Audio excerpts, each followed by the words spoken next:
ঘরে কোরআন তেলাওয়াত করুন। জিন ভূত ব্ল্যাক ম্যাজিক জাদু টুনা বানমারা সবগুলার নিঃশেষ করে দিবে কে? এজন্য আল্লাহর হাবিব সাল্লাল্লাহু আলাইহি ওয়াসাল্লাম বলতেন, সহিহ মুসলিমের বর্ণনা, লা তাজআলু বুয়ুতাকুম মাকাবিরা, তোমরা তোমাদের ঘরগুলোরে কবর বানিয়ে রেখো না। ফা ইন্নাল লা তাজআলু বুয়ুতাকুম মাকাবিরা, তোমরা তোমাদের ঘরগুলোরে কবর বানিয়ে রেখো না।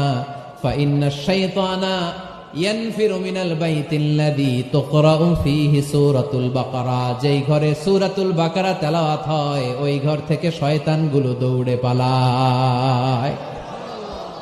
সূরা বাকারা তেলাওয়াত করলে ওই ঘরে শয়তান ঢুকে ঢুকে ঢুকে সহিহ মুসলিমের আরেক হাদিসে আল্লাহ রাসূল সাল্লাল্লাহু আলাইহি ওয়াসাল্লাম বললেন, ইকরাউ সূরাতাল বাকারা, তোমরা বেশি বেশি সূরা বাকারা পড়ো।